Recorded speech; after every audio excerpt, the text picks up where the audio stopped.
چینجي ولې پیدا کیږي؟ د غټو انسانانو یا د ماشومانو په خېټه کې، او د هغې نه انسان څنګه ځان بچ کولی شي. د ټولو نه اول کله هم چې د انسانانو په خېټه کې چینجي پیدا کیږي، نو کله هم چې هغه په ګنده لاسونو باندې خوراک کوي، نو غټه او اول وجه یې دا ده. دویمه وجه یې دا ده چې کله هغه ګنده اوبه څښي. درېیمه وجه یې دا ده چې کله کچا یا پوخ شوی خوراک نه وي او هغه خوري، نو د دې نه هم د انسانانو په خېټه کې چینجي جوړیږي.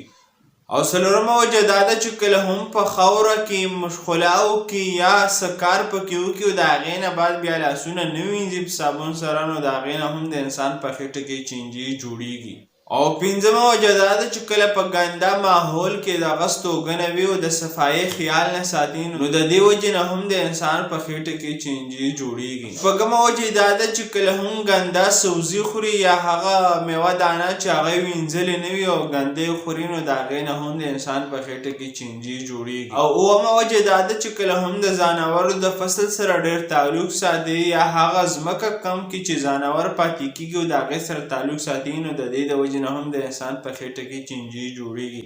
او اوومه وجه دا ده که چېرې یو انسان ته چینجي وي په خېټه کې، نو د هغې د وجې نه بل انسان ته هم دا چینجي د خولې په ذریعه باندې د یوه نه بل نه تللی شي، کوم ته چې فیکو اورل ټرانسمیشن ویلی شي. نو د دې نه د بچ کېدو دپاره بهترینې طریقې چې کومې دي هغه دا دي: د روټۍ خوړلو نه وړاندې لاسونه وینځل او د هغې نه بعد لاسونه وینځل، او د واشروم استعمالولو نه خامخا خاص طور باندې د هغې نه وروستو لاسونه وینځل ضروري دي. سره صفا او سوتره اوبه څښل او هغه ځان ته خوټ کول. او درېیم چې کوم پوینټس دی هغه دا دی چې کله انسان ترې ځان بچ ساتي، نو کومه سبزي یا میوه دانه چې ځان ته راوړي، نو خامخا هغه د په اوبو باندې بار بار وینځي. او څلورمه د بچو چې کوم پوینټس دی هغه دا دی چې کله هم تاسو غوښه خورئ، نو خامخا چې مکمل پخ شوې غوښه وي هغه خورئ تاسو. او د دې سره چې کوم ستاسو نوکونه دي د هغې مکمل صفایي او د هغې کټ کېدل به انتها ضروري دي د دې نه بچ کېدو دپاره. او د دې سره ستاسو د ماشومانو او ستاسو صفایي هم ضروري ده.